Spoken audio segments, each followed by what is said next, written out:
ধর্মনগরের কদমতলায় ঘটে যাওয়া হিংসাত্মক ঘটনায় যারাই জড়িত তাদের প্রত্যেকের বিরুদ্ধে পুলিশ ব্যবস্থা নেবে। তদন্ত চলছে। সরকার ও দল এই বিষয়ে সচেতন। সরকার কঠোর ব্যবস্থা নেবে।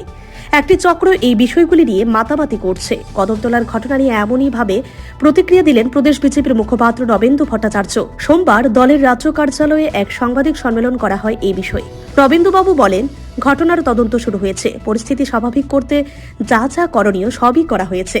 তাই তিনি সবাইকে আশ্বস্ত করে বলেন, দুর্গাপুজো হবে, ভালোভাবেই হবে। যারা শান্ত পরিবেশকে অশান্ত করার চেষ্টা করছেন তাদেরকে রেহাই দেওয়া হবে না বলে জানান তিনি। দলের পক্ষ থেকে তিনি আরো বলেন, তদন্তের স্বার্থে এই বিষয়ে বিস্তারিত কিছু বলবেন না। সরকার এই বিষয়ে কঠোর পদক্ষেপ নেবে। দলের পক্ষ থেকে সরকারের এই সিদ্ধান্তকে স্বাগত জানানো হয়। অস্থিরতা সৃষ্টির এই ধরনের ঘৃণ্য চক্রান্তের তীব্র নিন্দা জানান তিনি। ঘটনাস্থলে পুলিশের শীর্ষ আধিকারিকরা গেছেন। ঘটনার পুঙ্খানুপুঙ্খ তদন্ত করে আইনানুগ ব্যবস্থা নেওয়া হবে বলে জানান তিনি। সেই অস্থিরতা সৃষ্টির চেষ্টা, জনমনে বিভ্রান্তি সৃষ্টির চেষ্টা, তারই অঙ্গ।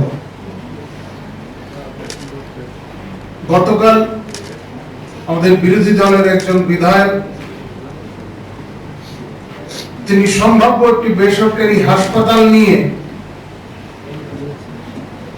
রাজ্য মন্ত্রিসভা তথা মুখ্যমন্ত্রীকে জড়িয়ে বক্তব্য রেখেছেন।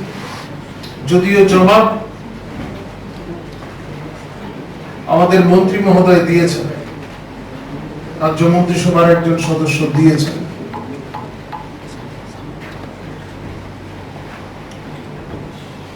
প্রত্যেকটি বিষয়ের একটা প্রক্রিয়া থাকে।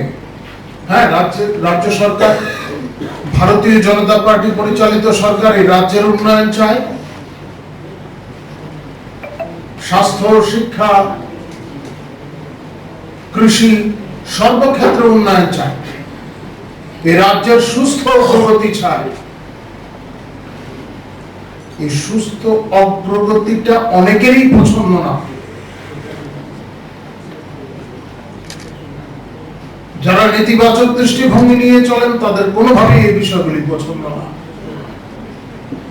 ফলে সরকার এই রাজ্যের মানুষের স্বার্থে কোনো পদক্ষেপ নিলে, এই রাজ্যের কল্যাণের স্বার্থে কোনো পদক্ষেপ নিলে তাতে বাদ সাজার চেষ্টা করে। আপনারা হয়তো ভুলে যাননি, ডেন্টাল কলেজ নিয়ে কম বাধা সৃষ্টি করা হয়নি। হয়তো মিথ্যা অপবাদ দেওয়া হয়েছিল। যখনই কোনো সম্ভাবনা দেখা যাচ্ছে সেখানেই বাদ সাজার চেষ্টা। Bureau report, CNE TV. CNI TV, channel for news and entertainment.